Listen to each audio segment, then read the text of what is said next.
아버지 당신의 마음이 있는 곳에 나의 마음이 있기를 원해요. 아버지 당신의 눈물이 고인 곳에 나의 눈물이 고이길 원해요. 아버지 당신이 바라보는 영혼에게 나의 두 눈이 향하길 원해요. 아버지 당신이 울고 있는 어두운 땅에 나의 두 발이 향하길 원해요.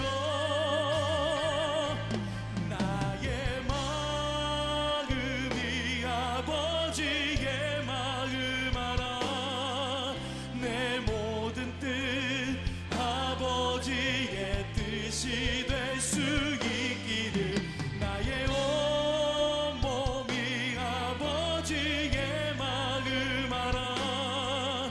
내 모든 삶 당신의 삶 되기를 나의 마음이 아버지 마음 알아. 나의 마음이 아버지의 마음 알아.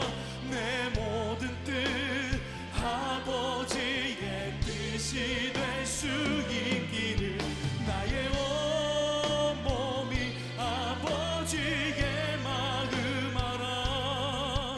내 모든 삶 당신의 삶 되기를. 다시 한번 고백합니다. 아버지 당신의 마음이 있는 곳에 나의 마음이 있기를 원해요. 아버지 당신의 눈물이 고인 곳에 나의 눈물이 고이길 원해요. 아버지 당신이 바라보는 영혼에게 나의 두 눈이 향하길 원해요.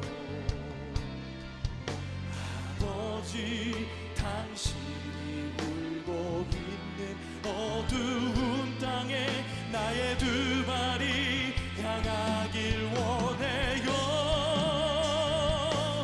나의 마음이 아버지의 마음 알아. 내 모든 뜻 아버지의 뜻이 될 수 있기를 나의 온몸이 아버지의 마음 알아. 내 모든 삶 당신의 삶 돼. 나의 마음이 아버지의 마음 알아. 나의 마음이 아버지의 마음 알아. 내 모든 뜻 아버지의 뜻이 될 수 있기를 나의 온몸이 아버지의 마음 알아. 내 모든 삶 우리의 모든 삶이 주님의 뜻과 합당한 삶이 되기 원합니다. 나의 마음이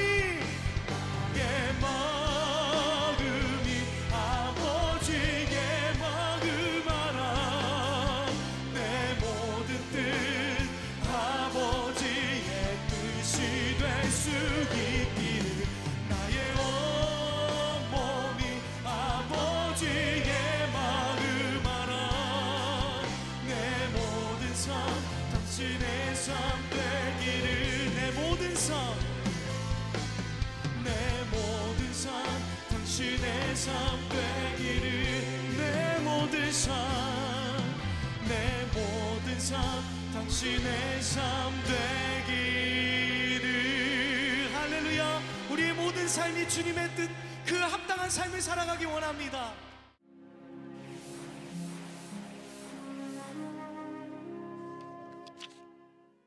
오늘의 말씀은 창세기 35장 1절에서 2절 말씀입니다. 하나님이 야곱에게 이르시되 일어나 베델로 올라가서 거기 거주하며 내가 내 형 에서의 낯을 피하여 도망하던 때에 내게 나타났던 하나님께 거기서 제단을 쌓으라 하신지라. 야곱이 이에 자기 집안 사람과 자기와 함께한 모든 자에게 이르되 너희 중에 있는 이방 신상들을 버리고 자신을 정결하게 하고 너희들의 의복을 바꾸어 입으라. 아멘. 유명한 말이 있습니다. 가만히 주저앉아 있는 것보다는 삽을 들고 삽질이라도 해라. 이 말은 그 환경에 주저앉아 있다 보면 아무것도 변하지 않지만 뭔가 사람이 해보려고 몸부림치면 길이 나올 수 있지 않겠느냐라는 좋은 뜻의 말입니다. 그러나 무모하게 삽질을 한다고 되지 않아요. 훌륭한 사람은 삽질도 다 나름대로 계획과 단계를 밟아가며 합니다.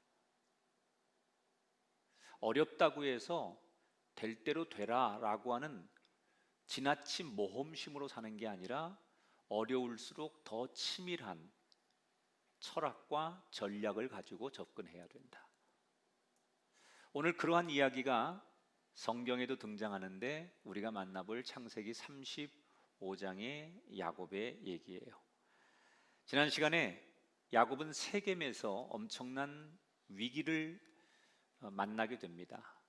막내딸 디나가 큰 일을 당하면서 시작된 이 위기는 결국 보복과 또 다른 보복을 낳는 분란으로 이어지면서 지금 야곱은 엄청난 위기를 당하게 됩니다. 세겜 사람들을 아들들이 가서 흥분해서 다 죽였는데 세겜 사람들은 죽였지만 그 가나안 땅의 다른 부족들이 이걸 용납할 리가 없어요. 그래서 야곱의 가족들을 몰살시키려고 가나안의 모든 부족들이 야곱의 일행을 노리고 있습니다. 아브라함으로부터 시작된 이 야곱의 가문이 야곱에 와서 사라질 위기에 처하게 된 겁니다. 여러분, 사람이 너무 기가 막히면 넋을 놓고 앉아 있다고 하지요. 마치 야곱은 다시 하란 땅으로 돌아갈 수도 없고, 그렇다고 그 무시무시한 여러 부족인 가나안 땅을 이겨낼 수도 없고, 어디 오갈 데 없는, 꼼짝없이 멸망당할 수밖에 없는, 그래서 아무것도 도무지 생각조차도 할 수 없는 지금의 현실을 넋을 놓고 앉아서 바라볼 수밖에 없었어요. 바로 이런 상황에서 오늘 본문이 시작되는 거예요. 자, 넋을 놓고 아무것도 할 수 없는 상황에 주저앉아 있을 때 어떤 기적이 일어나느냐? 오늘 1절에 보니까 하나님이 야곱에게 이르시되 일어나 베델로 올라가서 거기 거주하며 하나님께 거기서 제단을 쌓으라 하신지라. 여러분, 가장 비참하고 막막하고 정말 어느 것 하나 생각조차도 나지 않는 그 순간에 오늘 본문에 어떤 일이 일어나요? 하나님이 야곱에게 먼저 찾아오신다는 거예요. 우리가 하나님의 속성을 알아야 돼요. 하나님은 인간이 가장 약할 때, 우리가 가장 바닥에 있을 때, 아무것도 할 수 없을 때, 가장 무능하고 비참할 때 하나님의 존재가 드러나는 거예요. 지금 여러분, 야곱이 잘 될 때, 행복할 때, 뭔가 감사의 조건이 많을 때 하나님이 야곱에게 찾아오신 게 아니에요.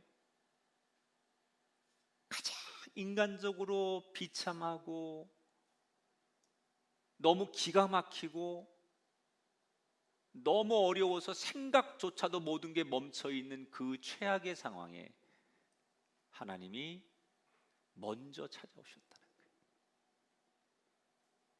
저는 오늘 이 예배를 드리는 분 가운데 오늘도 많은 분들의 사연 가운데 병마와 또는 가족들의 어떤 분들은 죽음과 또는 이 현실적인 경제적인 문제나 자녀들의 문제, 자신들의 진로와 사업과 형편의 문제를 놓고 너무 많은 분들이 지금 넋을 놓고 있어요. 기가 막힌 상황 앞에 아무것도 할 수 없는 분들이 오늘 너무 많아요. 저는 그런 분들에게 오늘 야곱에게 찾아오신 하나님이 여러분에게 찾아오셔서 여러분의 이름을 부르시고 여러분을 인도해 주시기를 주님의 이름으로 축원합니다. 하나님이 오셔서 뭐라고 말하느냐?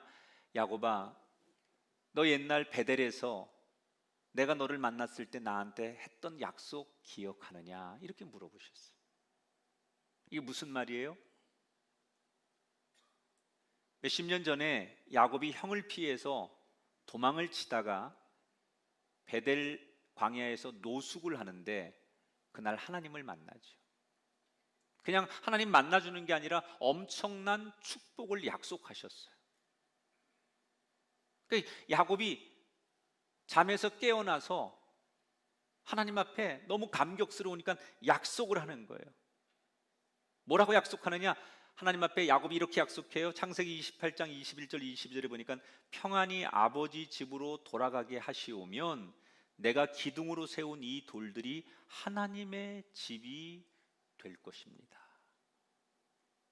물론 저는 이 약속이 야곱이 굉장히 의식하고 한 약속이라는 생각은 안 들어요. 꿈을 꾼 거기 때문에 너무 두렵고 떨린 상태에서 자기도 모르게 무심코 한 약속이에요. 그래서 그랬는지 야곱은 그날 하나님 앞에 자기 입으로 한 약속을 금방 잊어버렸습니다. 그런데 문제는 야곱은 잊고 있는 이 약속을 하나님은 기억하고 계신다는 거예요.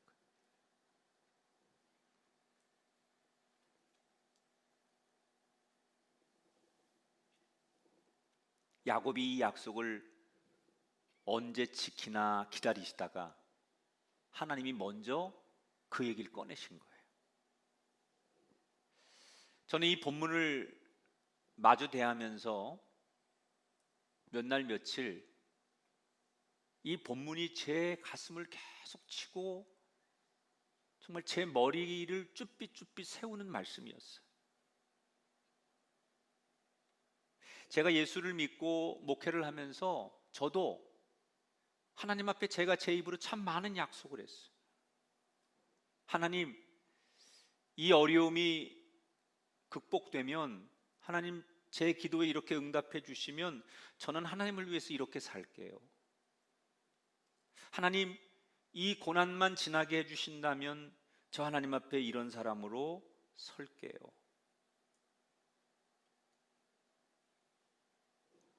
저는 다 그걸 잊어버렸더라고요.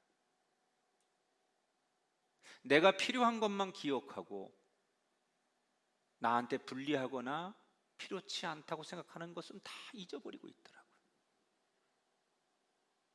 마치 야곱에게 하셨던 하나님이 저에게 물으시는 것 같았어요. 김 목사, 너 나한테 했던 약속 기억하냐? 그리고 조용히 눈을 감고 지난 수십 년 동안 내가 하나님 앞에 드렸던 크고 작은 약속들을 떠올려 보니 기억나는 것만으로도 전 하나님 앞에 얼굴을 들 수가 없었어요. 아마 여기에 이 질문에 자유로울 분은 아무도 없을 거라고 생각해요.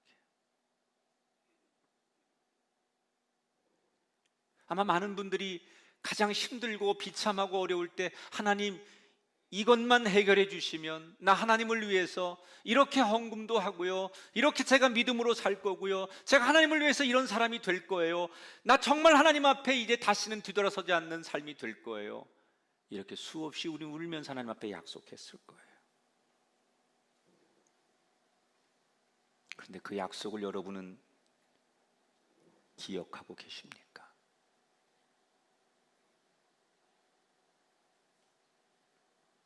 애써 그 약속을 지우고 계시진 않습니까? 하나님이 우리에게 묻고 계십니다. 너는 그 약속을 기억하느냐?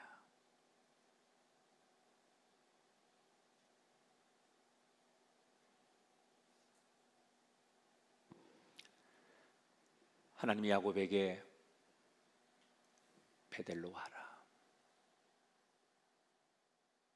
더 이상 망설일 이유가 없는 야곱은 온 가족들에게 명령하죠. 우리 모두 베델로 떠날 것이다. 만반의 준비를 해라. 그래서 자녀들, 종들이 다 만반의 준비를 합니다. 짐을 싸고 다 모든 걸 정리해서 이제 다 함께 모여서 야곱의 출발 신호만 기다리고 있는 거예요. 떠나면 돼요. 그런데 바로 그때 야곱이 모든 사람들을 힘들게 하는 한마디를 그 상황에서 던집니다.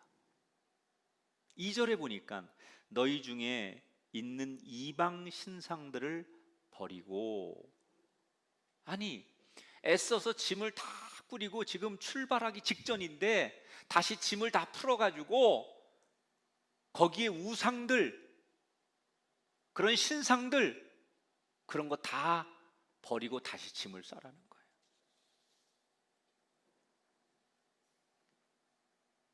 왜 지금 하필이면, 지금까지 아무 문제가 없었는데 지금에서 야곱은 떠나기 직전에 짐 다시 풀어서 우상들, 신상들 그거 다 버리고 가야 된다.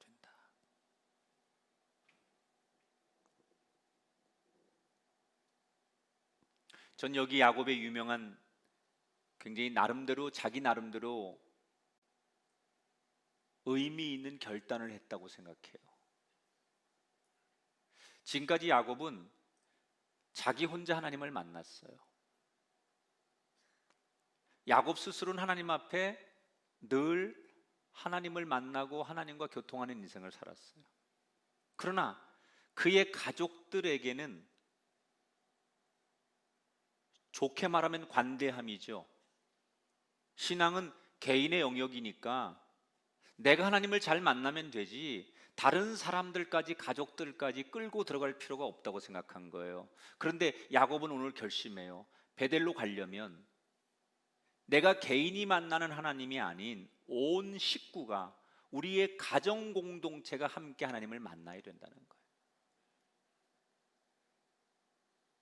우상을 버리라는 거예요.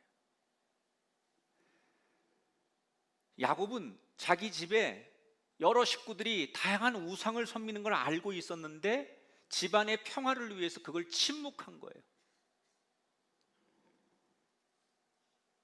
우리 부모들이 되게 자녀들 신앙생활에 대해서 엄격하게 하려고 하다가도 자식을 못 이기지요. 뭐 교회를 안 나오거나 심지어 나는 뭐 다른 종교를 갖는다거나, 내지는 조금 부모들이 우리가 봤을 때 상식적이지 않는 행동들을 할 때 그게 언젠가 되겠지라는 그런 긍정적인 생각도 하시겠지만 그냥 다투고 트러블이 일어나지 않는 것을 원하셔서 침묵하는 분들이 많아요. 아마 야곱도 자기 집안에 여러 식구들이 우상을 섬기는 걸 알고 있었지만 그것 때문에 싸우고 싶지 않았기 때문에 아내들이 뭘 섬기든 또는 자식들이 뭘 하든 종들이 뭘 하든 그거에 대해서는 터치를 하지 않았다는 거예요. 그런데 그렇게 해서는 안 된다는 걸 안 거예요. 한 신앙의 공동체가 돼야 된다는 것을 선언하는 거예요. 왜 야곱의 가정에 우상이 많았을까요? 첫째는 대부분의 지금 식구들이 라반에서부터 온 거잖아요. 하란에서부터 온 거죠. 그 하란 땅은 우상이 많은 곳이에요. 라헬도 거기서 드라빔도 가져오고 여러 종들이나 사람들이, 다 부인들이 그 하란 땅에서부터 우상을 그대로 가지고 온 거예요. 당시에는 이 우상이라는 게 장식품이에요. 그러니까 여자들이 귀걸이를 하면 귀걸이에다가 자기들이 믿는 그 우상, 신상을 이렇게 새겨서 넣어요. 목걸이도 그렇고. 그러니까 여자들이 하고 다니는 귀걸이, 목걸이, 팔찌 이런 거에 다 우상을 섬기는 신상들이 새겨져 있는 거예요. 그게 유행이에요. 그러니까 그거를 하나의 문화로 받아들이니까 그게 모아지니까 집안에 우상이 많을 수밖에 없는 거예요. 또 얼마 전에 딸 디나 때문에 세겜 사람들을 학살하는데 그 아들들이 가서 세겜을 약탈할 때 제일 많이 돈이 되고 귀중하게 여기는 걸 전부 뺏어오는데 그때 약탈한 것 중에 대부분이 우상과 관련되어 있는 거예요. 그러니까 이것은 자신들을 자랑하기에 충분한 것들이기 때문에 지금 세겜에서 베델로 올라가야 하는 상황에서도 각각 짐을 싸면서 다른 건 다 버려도 이 우상들만큼은 버릴 수 없는 거예요. 왜? 이건 너무 중요한 거예요. 돈이 되기도 하고 이건 상징이 되기도 하고 자신들의 의지가 되기도 하는 거예요. 그래서 이걸 다 바리바리 사람들이 싼 거죠. 그래서 떠나려고 하는데 바로 그때 야곱의 마음에 하나님이 감동을 주시는 거예요. 야곱아, 다 준비됐느냐? 예, 하나님, 다 떠날 준비가 됐습니다. 그때 하나님이 야곱의 마음에 어떤 감동을 주시느냐? 아니다. 너희들 짐이 너무 무겁다. 내려놓아라. 내가 너희를 새롭게 할 테니 다 버리고 가볍게 가자. 이게 하나님이 야곱에게 주신 감동이에요. 떠나기 바로 직전에 다 준비됐다고 생각했는데 하나님이 야곱에게 무슨 감동을 주느냐? 아니다. 가볍게 떠나야 된다. 너희들 너무 무겁다는 거예요. 다 버리고 다 내려놓고 떠나라는 거예요. 한번 따라 합시다. 버리지 못하면 베델에 올라갈 수 없습니다.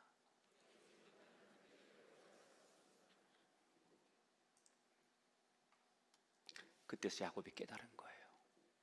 하나님을 예배하러 이제는 그 길밖에 없는데 그 베델로 가면서 아직도 세상에 우리가 의지하고 자랑하고 우리가 기댈 수 있는 것들을 가지고 간다는 자체가 이중적이고 이건 예배자의 자세가 아니잖아요. 그래서 온 가족들에게 불필요하지만 짜증내는 거 알지만 명령하는 거예요. 짐 다시 풀어라. 그리고 우상과 신상들을 다 가지고 나와라. 온 가족들이 투덜대며 각자 가지고 있던 우상과 장식품들을 야곱 앞에 갖다 놓자 야곱이 그것들을 모아서 지난 10년간 살던 장막 근처의 나무 밑에 그걸 다 파묻어 버려요. 그리고 비로소 세겜에서 30km 떨어진 베델로 가기 시작하는 거예요. 자, 가는 내내 야곱의 가족들은 불안했어요. 첫째, 지금 이 가나안의 부족들이 자기들을 노리고 있는 거 아니에요? 그러면 어디서 어떤 공격이 올지, 보복이 닥칠지, 또 베델에 가면 우리가 잘 살 수 있을지 확신이 안 서는 거예요. 그런데 더군다나 우상까지 다 버린 거예요. 그나마 마음의 위로가 되고 뭔가 좀 불안할 때마다 의지하고 자기들이 붙잡을 수 있는 우상까지 다 버렸어요. 이제 더 이상 의지할 게 없는 거예요. 야곱 때문에 버리긴 버렸는데 그나마 희망이 있었고 그나마 의지하고 기댈 수 있는 우상까지 다 버렸으니까 자기들은 더 이상 의지할 게 아무것도 없는 거예요. 그런데 그게 하나님의 축복의 섭리였어요.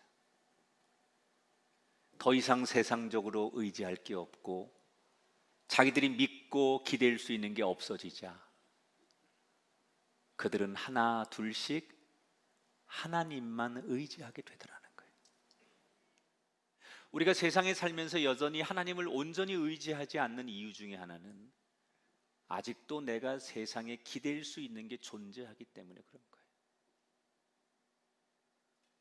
그게 뭐가 됐든 간에 아직도 내 힘 또는 내 상황과 여건 속에서 내가 의지할 수 있는 뭔가가 있다고 생각하니까 우리는 온전히 하나님만 의지하지 못하는 거예요. 그래서 하나님이 때로는 하나님을 온전히 의지하기를 원하시기 때문에 우리에게 경제가 됐든 건강이 됐든 또는 여러 가지 세상의 어떤 다툼과 갈등이 있더라도 하나님을 온전히 의지하게 하기 위해서 우리가 그렇게 아끼고 의지하던 그것들을 강제로 치실 때가 있어요. 왜? 그걸 버리는 게 고통이지만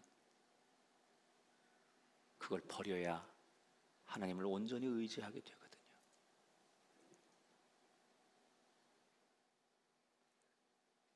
불안한 발걸음, 그러나 하나님밖에 의지할 게 없으니 하나님 부르며 걸어가던 그들에게 어떤 기적이 일어났을까요? 두 가지 기적이 일어나요. 우선 5절에 보니까 그들이 떠났으나 하나님이 그 사면 고울들로 크게 두려워하게 하셨으므로 야곱의 아들들을 추격하는 자가 없더라. 보복당할까 그게 제일 두려웠어요.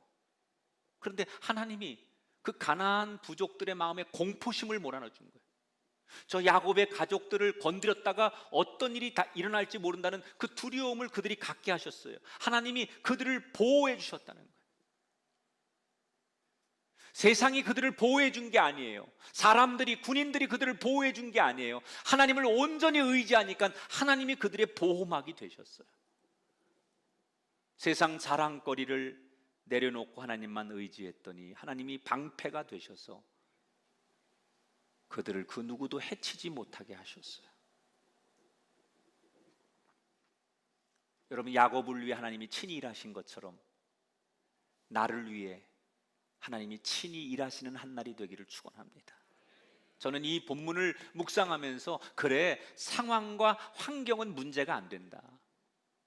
내가 의지하는 세상 것, 돈이 될 만한 것 또는 사람들이 부러워할 만한 것, 그거 다 내려놓고 아무것도 의지할 수 없는 최악의 상황일지라도, 그런 조건일지라도 그게 문제가 아니에요. 진짜 문제는 내가 결단하고 하나님 앞에 순종하고 올바른 예배자가 되느냐, 그게 중요한 거지 다른 건 문제가 되지 않아요. 상황이 최악이기 때문에, 우리가 불경기이기 때문에, 이런 조건이기 때문에 어쩔 수 없다고 말하는 건 인간의 상투적인 얘기입니다. 그런 조건, 그런 상황, 최악의 환경, 그거 다 불필요한 겁니다. 하나님이 보호하시고 하나님이 손대시고 하나님이 역사하면 환경은, 조건은 문제가 되지 않아요. 다니엘이 사자굴에서 환경 때문에 살아난 게 아니에요.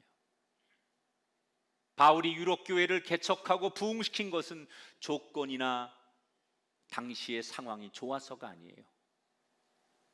하나님이 개입하시고 하나님이 그를 인정해 줄 때 상황은, 우리의 삶의 자리는 문제가 되지 않는다. 두 번째, 하나님만 온전히 의지했더니 어떤 기적이 일어나요? 35장 11절 13절 하나님이 그에게 이르시되 나는 전능한 하나님이라 생육하며 번성하라. 내가 아브라함과 이삭에게 준 땅을 내게 주리라 하시고 그를 떠나 올라가시는지라. 베들에 도착해서 하나님 앞에 감사 예배를 드디어 드렸어요. 그때 하나님께서 다시 나타나셔서 야곱에게 내가 이 땅을 너에게 줄 것이다. 너의 후손을 번영시킬 것이다. 저는 여기서 우리가, 여러분, 하나님을 몰라서 잘 못 믿는 거예요. 여러분, 하나님이 어떤 분이 잘 몰라. 여러분은 하나님 평생을 수십 년 부르면서도 하나님이 도대체 어떤 분인지 모르기 때문에 여러분 하나님을 잘 못 믿는 거예요. 보세요, 하나님의 속성은 어떤 거냐? 지금 야곱이 베델에 예배하러 왔어요. 그랬더니 너 그동안 왜 그랬어? 하나하나 죄를 묻고 지나간 허물을 따지고 그러지 않아요. 그냥 첫사랑을 회복하려고 예배의 자리에 진정한 예배자로 나온 것만으로도, 다시 돌아온 것만으로도 하나님은 그 자체로 복을 주시는 분이에요. 이게 하나님의 속성이에요. 탕자가 아버지의 재산을 축내고 세상에서 타락하고 돌아오지만 돌아오는 그 자체가 그냥 축복인 거예요. 너무 하나님 앞에 뭘 잘하려고 하지 말아요. 인간적인 행위를 통해서 뭔가 과정을 통해서 하나님 앞에 보상시켜 드리려고 하지 말아요. 그냥 여러분이 진정한 예배자가 되고 진정한 첫사랑을 회복하려고 하는 여러분의 그 영혼의 간절함만 있다면 하나님은 그 자체로 여러분을 축복하십니다. 더 이상 아무것도 필요치 않다는 거예요. 인간의 노력이나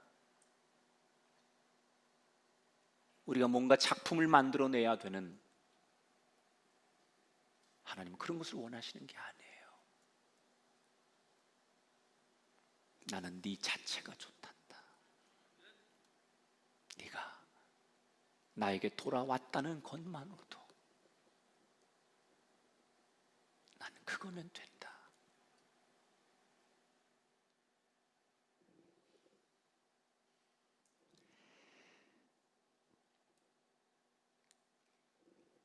야곱이 처음에는 너무 막막했어요. 도대체 어디로 가야 될지.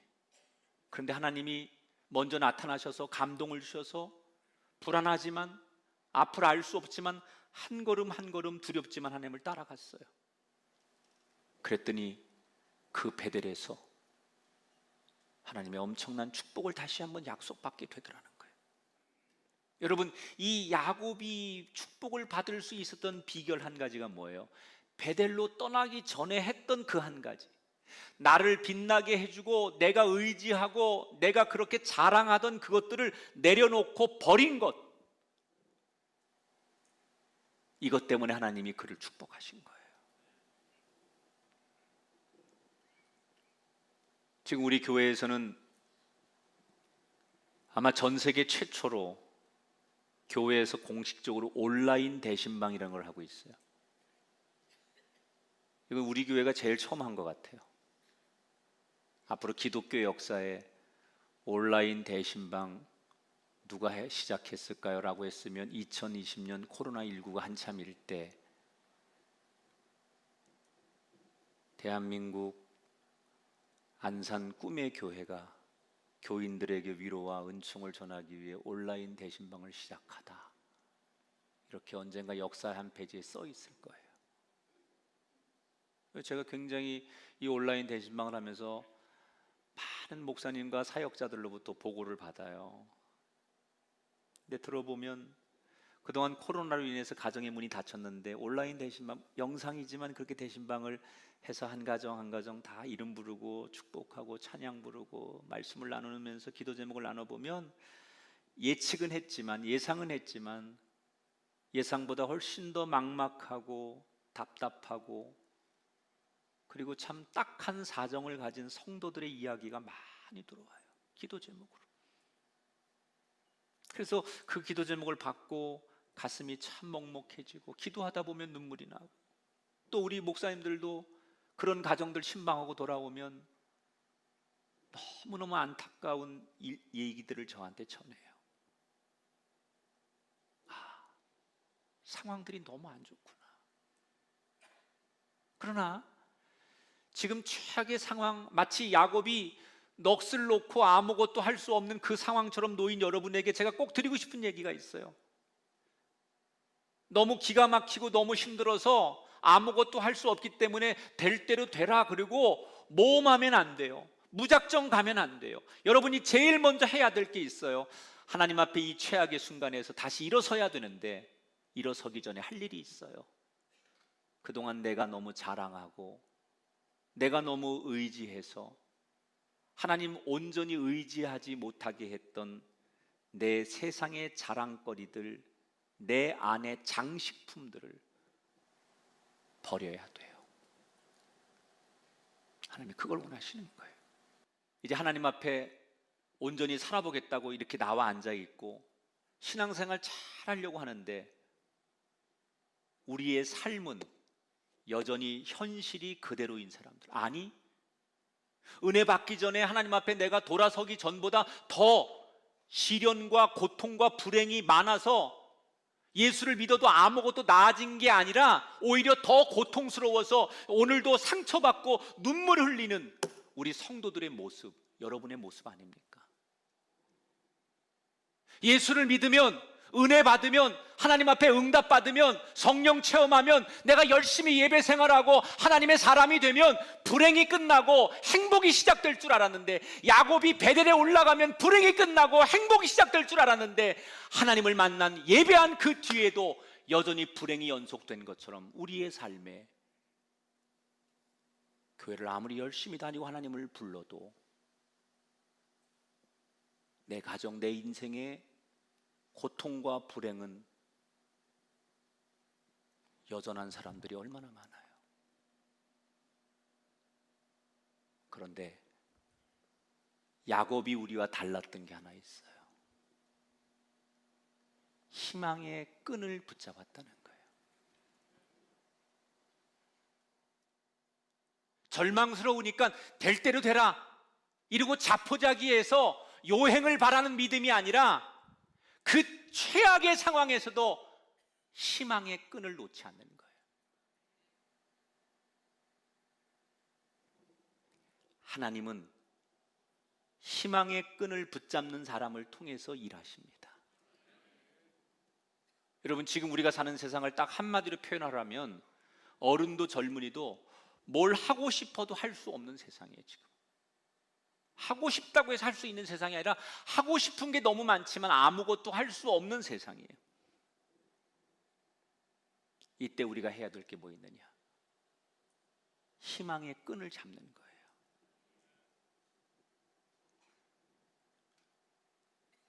여러분, 다윗이 어떻게 골리앗과 맞설 수 있었습니까? 다니엘이 어떻게 사자굴을 이겨낼 수 있었습니까?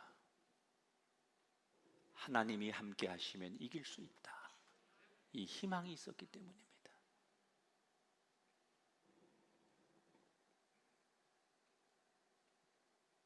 우리가 아무리 힘들어도, 상황은 아무것도 변하지 않아도 하나님이 계시는 한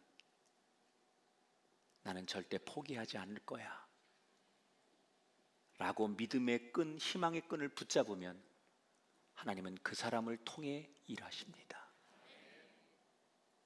그래서 여러분이 드디어 이 시대의 야곱이 되는 거예요.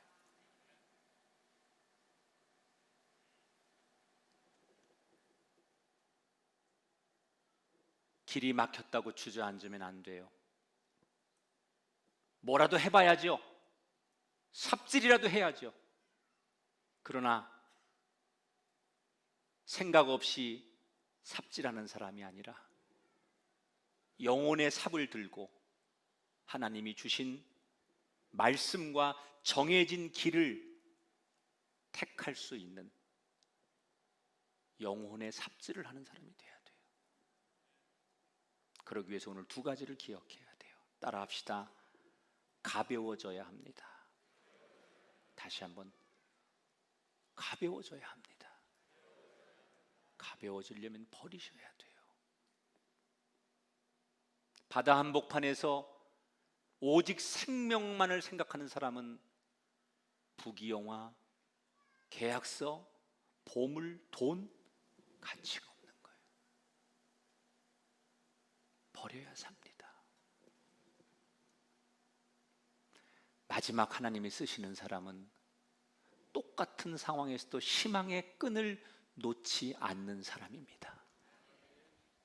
절망 중에도 일어나서 길을 만든 야곱의 인생이 저와 여러분의 인생이 되기를 다시 한번 주의 이름으로 축원드립니다. 이제는 우리 주 예수 그리스도의 은혜와 하나님 아버지의 극진하신 사랑하심과 성령님의 감화 감동 역사하심이 진정한 예배자 위에 영원토록 함께하기를 축원하옵나이다. 아멘.